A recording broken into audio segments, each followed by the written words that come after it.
waxaa sanad walba lagu qabtaa gudaha magaalada London xaflad weyn oo loogu talagalay ciidda muslimka ah ee Ciidul Fitriga.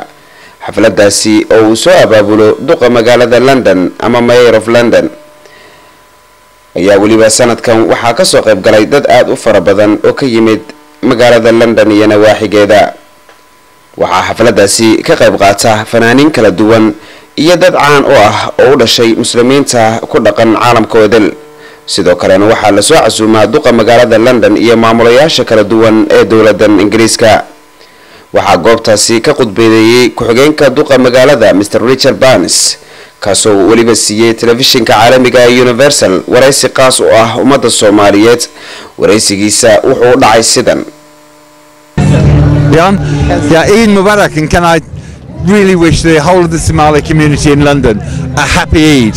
And we're here on Trafalgar Square celebrating the festival, and for the first time, and this is the fourth time we've had Eid, we have representatives from many Muslim communities from across London, particularly the Somali community, and it has been an absolute pleasure. The atmosphere is wonderful, the weather, everybody has heard our prayers, so the sun is shining and it's a truly tremendous atmosphere. And here we are with London Muslims being Muslim in London, and that is a superb contribution to the life and the culture and the diversity and the sheer understanding of each other here in London. Eid Mubarak. We'll see you all next year. Thank you very much. You're welcome. haddaba waxaa sidoo kale sanadkan goob weyn laga siiyay dhalinyarada Soomaaliyeed ee London Somali Youth Forum si ay ummadooda Soomaaliyeed ugu soo dhaweeyaan oo walibana ugu sharaxaan waxqabadkooda. qaar ka mid ah dhalinyarada Soomaaliyeed ee London Somali Youth Forum ayaanu waraysi la yeelanay. waraysigoodiina sidan ayuu u dhacay.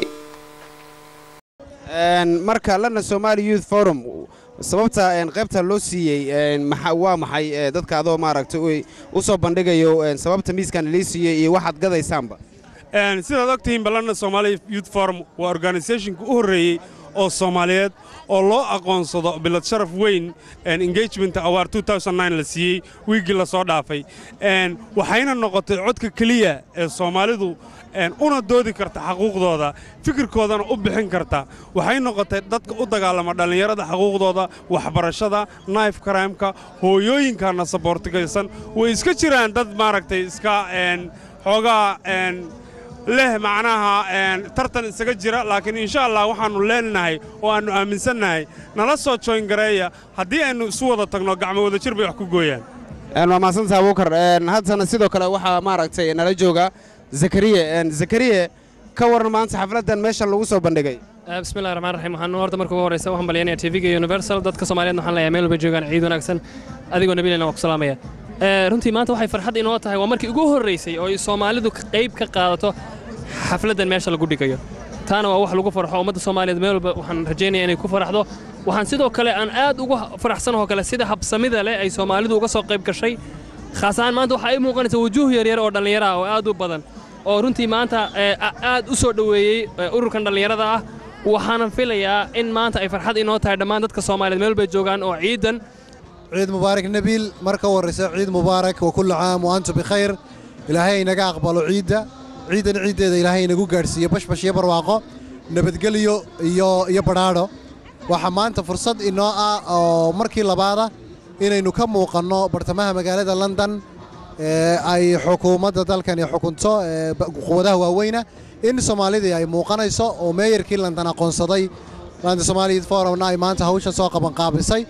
aynu register garaynay 250 dhalinyaro oo kala duwan xaafado badan ka yimid inay u volunteer gareeyaan danta Soomaaliyeed magaalada London jooga. waxa way guul inoo soo hoyatay. ilaahay waxaan ka rajaynayaa Ramadaanteeda ciideeda ubad khayr qaba iyo nolol wanaagsan inaynu ku wada noolaano aynu ku jirno. sida la socodsaanba goobtani waxa isugu yimaadeen dad aad u fara badan Soomaaliya oo kaliya ma aha, waxa kaloo jooga Bakistaanta, Bangladesh-ka iyo dad aad u fara badan oo kale. sidaad u jeedaan qayb waxa lagu sameynayaa muusiga oo waxa joogo dad maaragtay laga yaqaano caalamka muslimiinta ayagoo maaragtay ku heesayo heesaha nabi amaanka.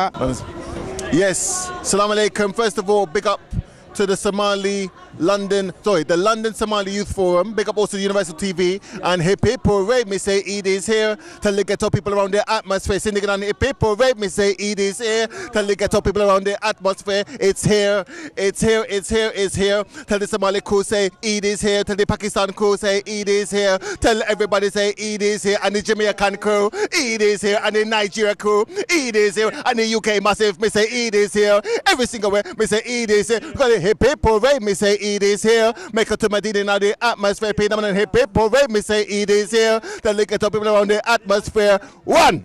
kana Soomaaliyeed ee ka soo qayb galay xafladan loogu magac daray Eid in the Square ayaanu qaar fara badan la kulanay waxayna inoo sheegeen inay aad ugu faraxsan yihiin xafladan loogu qabtay gudaha magaalada London iyo waliba inuu TV-ga caalamiga Universal goobtaasi ku sugnaado haddaba barnaamijkan oo kaamil ah waxaad ka daawan doontaan telefishinka Universal ma aha markii ugu horeysay ay maanta xafladan oo kale ka dhacdo magaalada London sanad walba ayuu ka dhacaa laakiin sanadkan wuxuu uga duwan yahay sanadkii hore waa Soomaalida aad u fara badan oo lagu arko xalaqaadka waaweyn ee kala duwan meesha ka socda sidoo kalena ay joogaan rag Soomaaliyeed dhalinyaro Soomaaliyeed oo qayb dhan laga siiyay Nabil Xasan Nuur telefishinka Universal magaalada London